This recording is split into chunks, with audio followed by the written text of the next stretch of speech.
तुमने फील किया है वो स्पेसिफिक इंसान कमरे में आता है और कुछ होता है, दिल कुछ अजीब करता है, दिमाग थोड़ा फजी हो जाता है, हथेलियां ऐसे डिसीजंस लेती हैं जिन्हें तुमने ऑथराइज नहीं किया, और तुम सोचते हो ये कुछ एक्स्ट्राऑर्डिनरी होना चाहिए, कुछ कॉस्मिक, कुछ जो पहले किसी के साथ बिल्कुल ऐसे नहीं हुआ। और फिर कोई साइंटिस्ट कहता है एक्चुअली ये बस डोपामीन है, और तुम्हारे अंदर का एक छोटा सा हिस्सा उनसे लड़ना चाहता है क्योंकि ये केमिस्ट्री जैसा नहीं लगा था, ये सब कुछ जैसा लगा था। तो ये है क्या, और क्या जवाब तुम्हारे लव को फील करने का तरीका बदल देता है? शुरू करते हैं वहां से जो साइंस एक्चुअली कहती है। जब तुम प्यार में पड़ते हो, वो अर्ली स्टेज, वो ऑब्सेसिव, हर वक्त उनके बारे में सोचते रहने वाला फेज, तुम्हारा ब्रेन केमिकल्स का एक कॉकटेल रिलीज करता है।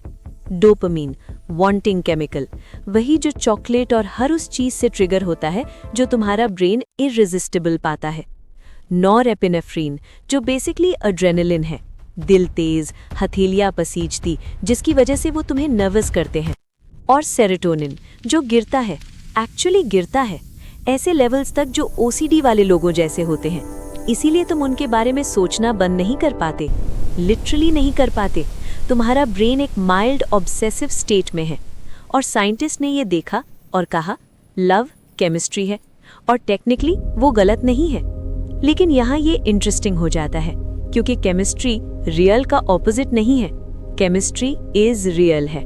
तुम्हारी भूख केमिस्ट्री है, तुम्हारी खुशी केमिस्ट्री है, तुम्हारा दुख केमिस्ट्री है, अपने बच्चे को पहली बार गोद लेने की फीलिंग केमिस्ट्री, किसी प्यारे को मरते देखने की फीलिंग केमिस्ट्री।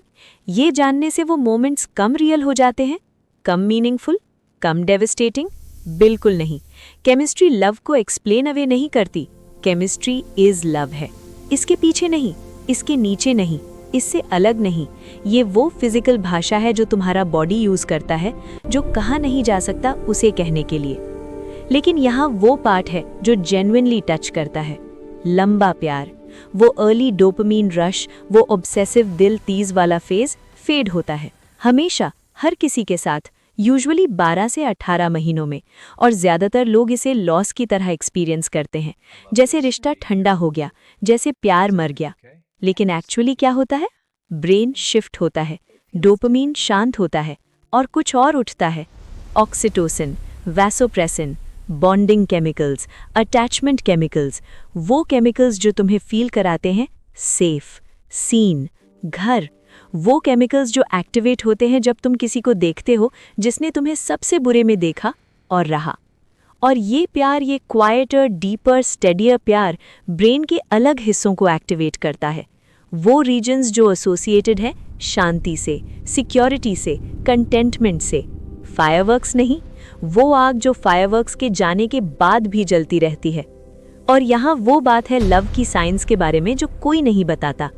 स्टडीज ने उन लोगों के ब्रेन स्कैन किए जो 20 साल से साथ हैं और अभी भी डीपली प्यार में होने की बात करते हैं, और जो उन्हें मिला एक्स्ट्राऑर्डिनरी था। उन ब्रेन्स में अभी भी डोपामीन एक्टिविटी थी, रिवॉर्ड सिस्टम अभी भी लाइट अप हो रहा था अपने पार्टनर के बारे में सोचने पर 20 साल बाद। साइंस ने कहा लॉन्ग टर्म पैशनेट प्यार रियल है, ये मिथ नहीं है, ये सेटलिंग में ही है। ये वो नहीं जो तुम्हारे पास होता है जब असली चीज फेड हो जाती है। ये असली चीज है उन लोगों के लिए जिन्होंने चूज किया बार बार एक दूसरे को चूज करते रहना। तो लव इमोशन है या केमिस्ट्री? ये दोनों है, ये दोनों में से कोई नहीं है। ये सबसे एक्स्ट्राऑर्डिनरी चीज है जो ह्यूमन ब्रेन करता है केमिकल्स के सबसे ऑर्डिनरी कलेक्शन के साथ। ये तुम्हारे बॉडी का तरीका है ये कहने का, ये इंसान, यही 8 अरब लोगों के यूनिवर्स में यही। और कोई भी अमाउंट ऑफ डोपामीन या ऑक्सीटोसिन इसे उससे कम फील नहीं करा सकता जो ये एक्चुअली है, सब कुछ।